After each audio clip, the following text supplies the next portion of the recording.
Well, that's what we tried to convince them of, because obviously we could never get as big as them. But I thought the first half we played pretty quick and pretty fast, and second half we didn't at all. And obviously they outplayed us the second half. But yeah, I thought that was our, obviously when you're not very big, you need to be quicker. And that old adage, we're not very big, but we sure are slow. That didn't usually win a lot of games, and so we had to be quicker. What did you think of Marcus Garrett tonight? Thought he was, other than speed, the best player in the game. He does a lot of good things defensively, and he made a couple of great drives, and then of course knocked down a three. But he did some things from a defensive standpoint that was probably better than what all our other perimeter defenders did. So I thought he played great. Best game he's had in a long time. You've been saying you wanted Gerald to be more aggressive, put his handprint on the game. That was great to use. How did you feel with the game through today? Well, I thought he's better, but I don't think he put his handprint on the game. I think a lot of times he had a big guy on him that didn't drive it, and he deferred to other guys. But it was better. I mean, it was good to see him get double figures, but he didn't rebound the ball, I don't think, very well. I don't think anybody did a very good job second half in that area. But in the first half, I thought he was effective and aggressive and those sorts of things. But in the second half, I really didn't see that much aggressiveness. When you are playing small, he's important to kind of attack that big man, isn't he? Well, if they put him on him, yeah, I would think whoever, one thing about A&M, they didn't try to match up with us, and to be honest, we really didn't try to match up with them. So if that's the case, they're always going to have Williams or Morales or whatever, guarding a guard. So whoever he's checking, needs to be able to try to take advantage of that. If you don't take advantage of it, it plays to their favor. At the beginning of the season, you called this team soft. Do you think that's still the case? Well, I think we played soft. Yeah. I think there's some things that we did that are hard. I think that our competitive spirit, late games, most of those things have been pretty good. But I thought the first half we looked like we weren't soft. I thought the second half we rebounded the ball like a soft team. So we can certainly get better there. But it's hard to get too excited. You're -7 in rebounding again. It doesn't matter who you play or whatever. We had opportunities to not be in that, and I think our lack of energy in the second half certainly didn't make us look very quick, and it certainly didn't make us play very tough. Did you think the rebounding the first half when you opened up the big lead was pretty good?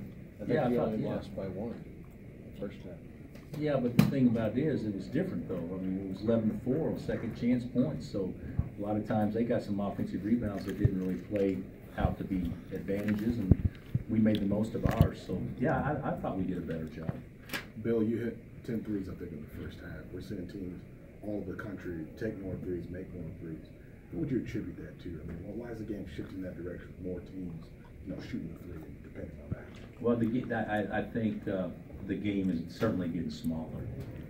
You look in the NBA, the game's smaller. 3 men are now. If you're a tall 3-man, now you can be a bad matchup for. And Texas A&M is one of the few teams. Texas being one, A&M being one. Maybe K-State a little bit, even though Dean Wade can shoot it. We haven't played very many teams that play 2 traditional bigs. Iowa State does, and West Virginia does. So I guess there's been a few, but for the most part, the hardest thing to guard is when is a ball screen with a 5-man where you got 4 guards around it, because it forces help and you can play behind that, and I think that a lot of people are going to that, so I think the game's getting a little bit smaller, and also I think I'm not sure teams know how to attack the 3-point line better. I'm not saying that at all, but I don't think defensively across America, I don't know if defenses are as good as what they were 6 or 7 or 8 years ago, maybe because of rules or whatever, where people are playing a little bit less aggressively on the perimeter defensively, maybe because of touch fouls and things like that. But I don't have a definite reason. But I know with us, you got good shooters and you're small. That's got to be something we try to take advantage of. Bill, you mentioned Morales.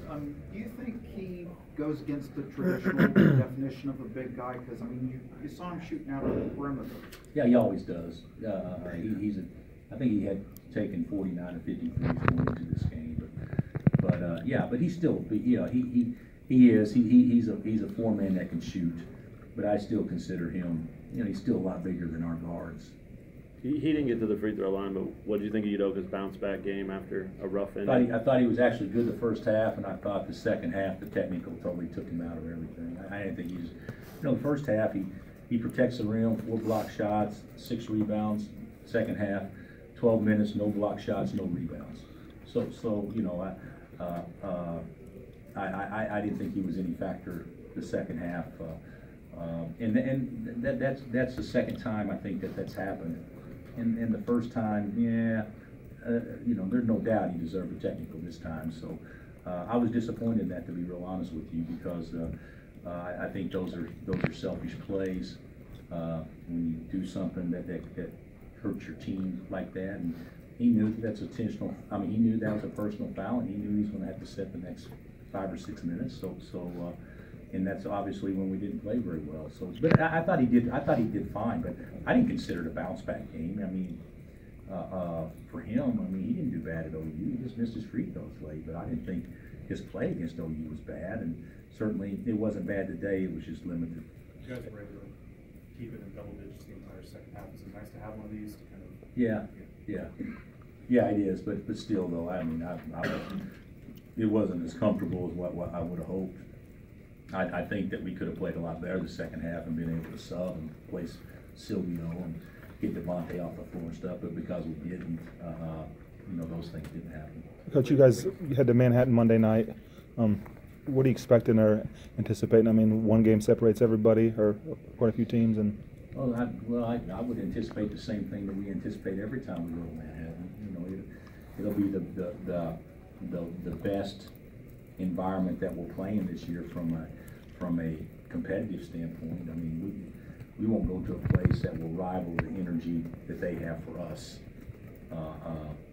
anywhere else that they would have for us. Even though we played in front of some great home courts, but there's a little venom and hatred in this one. So and they got a lot to play for as well, and they're playing great. So I think it'll be the toughest atmosphere we've played in this year. Did you see them about to take off when they played you guys here? I thought they played great against us here. And to take off would probably, I don't know how I'd word it, but I knew that they were getting good fast. And they certainly, like today's game, I watched today's game, but hey, they found ways to win games where the games are in the 50s. They found ways to win games when the games are in the 80s. They can score, and of course Brown and Wade have both had great conference seasons. So they're a good team. They don't beat themselves. When A&M hit the bonus, you did take Udoka out. Go through the thought process there. Yeah, well, that was probably right, because the next time they were going to foul him. So I was going to put him back in if we had kept the lead, hoping they would foul him in the last minute or so. But we didn't make our free throws. They didn't score, so it just kind of stayed status quo. But I think that's a lot different situation when you're trying to win a game and the game's won and you're just trying to preserve it than it is when it's a one-possession game with 3.5 minutes left. You mentioned wanting to get Silvio in maybe a little bit more tonight. Knowing kind of what's looming the rest of the way this year, how difficult is it to kind of find those spots to try and get him more minutes? It is difficult if you're going to play 4 guards all the time. It's difficult. Mitch played great tonight, Mitch was great the first half, and when I subbed for Doak when he got his first foul, I can't remember exactly what it was or the timing. I put Silvio in front of Mitch, and Mitch had done nothing wrong. He had played well. So as long as we're playing one big, it's going to be hard. If we play 2 bigs more, it'll be a little easier. And I keep saying that could happen, but it hasn't looked good in practice at all. And I'm not talking about offensively; I'm talking about defensively. So we got to get a lot better at that. Right now, our guys are in a comfort level on how they want to guard defensively, and then if you switch that up and you're not switching as much, and how do you guard ball screens if you're not switching, and we're not used to bigs fly switching off that. I mean, there's some things that we worked on, but we're just not very good at yet. Did you work out personally with Sylvia shooting free throws this week? I didn't shoot any free throws with Sylvia. You don't You go? just- It would dope. Oh, I'm sorry. But I meant- not I meant with, dope. but not with Sylvia. Dope. Yeah. We shot a lot of free throws this week. You disappointed that he didn't get to shoot any today? Disappointed may be a stretch, but I was certainly looking forward to having that opportunity. When you talk about that speed beats size thing, what aspect of your team's speed do you like the most about this group? I think when we're getting better at driving it downhill. You know, if we could get LeGerald doing it, that would be pretty complete. Even Malik's driving it downhill. Speed's become our best driver of the ball without question lately. So we're getting better at driving it downhill. And even though we didn't shoot any free throws today, you know, our free throw numbers have gone up astronomically once we got into league play. So you know, I think we're hard to match up with when we're playing that way, and certainly when we're playing fast in transition. If we can rebound the ball and get out and run, you know, we're pretty good in transition. The problem is when you don't rebound it, or you have to take it out of bounds, and then you know that eliminates so many opportunities. Did Doak tinker with anything at all in his form? Yeah, we worked on a lot of things. But the thing about it is, and it actually looks pretty good. But it's a little bit different under pressure. You know, if you don't, you know, it takes a lot of discipline not to revert back to what you know. So we've been shooting it that way for a lot of years, and we tried to change it in 48 hours. So it's not totally changed, and it's not going to be totally revamped until the off season. But it's something that he's got to address. But his technique was certainly better and more sound, I think, since the OU game. On his dunk there, he had to spread his legs so he wouldn't land on the guy. Yeah. Then he had to look down to make sure he didn't step on him. Did he just look down too long and glare? I Or think he may something? have said something too. Oh, okay. So. Thanks, Coach.